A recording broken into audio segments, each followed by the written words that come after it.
മാൻഡിഗോ എന്ന് പറഞ്ഞ കഥ ആഫ്രിക്കയിലുള്ള രണ്ട് ഗോത്രക്കാർ തമ്മിലുള്ള മാൻഡിക്കകളും വേറൊരു ഗോത്രവും തമ്മിലുള്ള രണ്ട് പേര്. അതായത് പോർട്ട് ഭരിക്കുന്ന അവിടെ ഏത് പ്രസിഡന്റിൻ്റെ കീഴിലുള്ള ആരാണോ ഭരണത്തിൽ വരുന്നത്, ഏത് ഗോത്രമാണോ അവരാണ് ദേ ആർ ഇൻ പവർ. നമ്മുടെ ഇവിടുത്തെ രാഷ്ട്രീയ പാർട്ടി പോലെ അവിടെ ഗോത്രങ്ങളാണ് ഭരിക്കുന്നത്. അവിടെ ഈ ഇന്ന ഗോത്രം വന്നു കഴിഞ്ഞാൽ പിന്നെ അവരാണ് അവിടുത്തെ all in all. Port control ചെയ്യുന്നത് അവർ, അവിടുത്തെ ഇൻ ആൻഡ് ഔട്ട് ട്രാൻസിറ്റ് ഇതെല്ലാം പിന്നെ അവരാണ് കവർ ചെയ്യുന്നത്. ഇത് ബാക്കിയുള്ളവരെല്ലാം അടിച്ചമർത്തുക, ഒരു മൂലയ്ക്ക് ചവിട്ടി കൂട്ടിയിടുക, കുടിക്കാനുള്ള വെള്ളം കൊടുക്കാതിരിക്കുക. ഞങ്ങളുടെ കപ്പലിൽ ആൾക്കാർ വന്നത് ഡ്രമ്മ് മോട്ടിക്കാൻ വേണ്ടിയിട്ടാണ് വന്നത്. വല്ല വിലപിടിപ്പുള്ള സാധനം മോട്ടിക്കുന്നതെങ്കിൽ പിന്നെ ഒരു രസമുണ്ട്. ഇത് ഡ്രമ്മ്, പ്ലാസ്റ്റിക്കിൻ്റെ ഡ്രമ്മ്.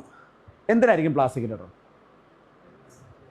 വെള്ളം പിടിച്ച് വെക്കാനായിട്ടാണ്, ഒരാഴ്ചത്തെ വെള്ളം പിടിച്ച് വെക്കാനായിട്ടാണ്. അപ്പോൾ ക്വാളിറ്റിയുള്ള ഡ്രമ്മാണ്. അല്ല അവരുടെ ഇതിന് ഡ്രമ്മിന് ഓട്ട വീണ് കഴിഞ്ഞാൽ പിന്നെ ഒരാഴ്ച വെള്ളമില്ല.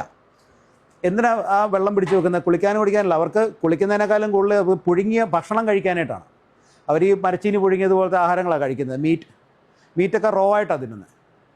മീറ്റ് റോ ആയിട്ട് കഴിക്കും. മരച്ചീനി പുഴുങ്ങാനായിട്ടൊക്കെ ഉള്ള വെള്ളത്തിന് വേണ്ടിയിട്ട്, ആ ഡ്രമ്മിന് വേണ്ടിയിട്ടാണ് വന്നിരിക്കുന്നത്. എത്ര കിലോമീറ്റർ ദൂരെ, ഒരു കുന്നിൻ ചെരുവിൽ നിന്ന് അവർ ഇത്രയും ദൂരം സഞ്ചരിച്ച് വരികയാണ് ഒരു പറ്റ ആൾക്കാർ. എന്നിട്ട് അവർ കപ്പലയിൽ വന്നിട്ട് ഇതിനു വേണ്ടി നമ്മുടെ അടുത്ത് കെഞ്ചുന്നു. നമ്മൾ എന്തും ചെയ്യും. ഒരുത്തനെ പോയി തട്ടാൻ പറഞ്ഞാൽ വേണം തട്ടിയിട്ട് വരും. അവരെ മനുഷ്യൻ്റെ മനോനില എന്ന് പറയുന്നത് ഒരിക്കലും ഒരാളൊരവസ്ഥയിൽ കൂടെ കടന്നു വരും. നമ്മുടെ അവസ്ഥ ഇതാണെന്ന് പറഞ്ഞു കഴിഞ്ഞാൽ ആ കേൾക്കുന്ന ആൾ മുമ്പ് നമ്മളൊരു കോമാളിയായിട്ട് മാറും. കാരണം അയാൾക്ക് അറിയത്തില്ല ഇങ്ങനൊരു സംഭവം എക്സിസ്റ്റ് ചെയ്യുന്നതെന്ന് അറിയത്തില്ല, അല്ലേ? അത് വളരെ കറക്റ്റാണ് അതിനകത്ത് എഴുതിയിരിക്കുന്നത്. അതുപോലെയാണ് പല പല അവസ്ഥകളും.